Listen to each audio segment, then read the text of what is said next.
اليوم أول مرة بحياتي راح أنتقد شخص وأحكي عليه، وأني أبد ما أحكي على حد، تدرون بيا كل زين، بس كافي عادي يعني رجال إيش كبرك إيش قدك بقد أبويا سوي من نفسك مهزلة. أني عن نفسي قدمت هواية مساعدات للنازحين، قدمت هواية خدمات للعراق، اللي قدرت عليه سويته، مظاهرات، وقفات، وحداد على ارواح شهداء سبايكر وغيرها وغيرها وغيرها. بس اني اللي سويته اني من اصلا لها يعني شنو اللي تسوي؟ انا ليش تسوي؟ تكمش روحك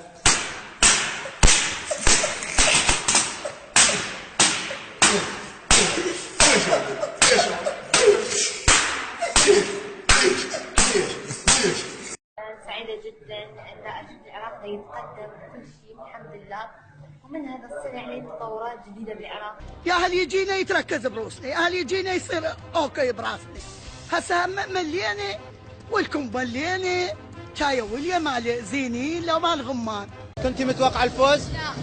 لا اكيد، بس كان عندي احساس لاني تعبت هوايه على نفسي. نعم يا اختي. طب حد فيكم كلمها بقى، بلاش انا اكلمها. تعبت حتى اوصل لهاي المرحله وعانيت هوايه. ايه يا شيخ؟ ايه يا شيخ؟ ايه بقى يا شيخ؟ لمن تهدين هذا الفوز؟ للشعب العراقي والام الغاليه والابويا، احب اوجه له تحيه بابا حبيبي. شبشب اهو، يلا اهو شبشب اهو، اوسخ شبشب في قلت له ما قلت له شبشب بالزباله، لان الجزمه اغلى من ان انا اطلعها للاشكال الوسخه دي.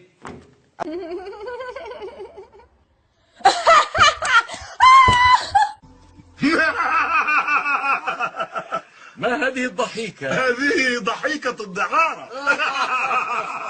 وبشر القاتل بالقتل لو بعد حين، وفعلا أحمد شلبي انقتل، مو موت الله، قد قتل بالعراقيين، وصار له أكثر من 50 سنة عايش خارج قطر العراق. انت مال امك انت مالك، انت مال شكلك وانت مال اهلك، انت مالك انت، مش شغلتك انت خالص، مش حددتك انت خالص، مش موضوعك انت خالص. يعني مصطفى الحجي، يعني مصطفى الحجي، يعني مصطفى الحجي.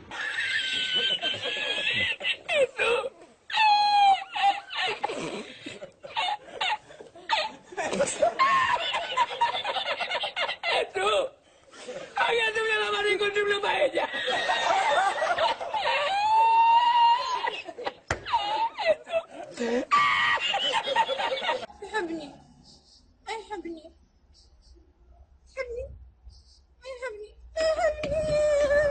لا اقول والله حبك والله حبك، واذا انا كذاب كون هسه الله يطقني بخشبه.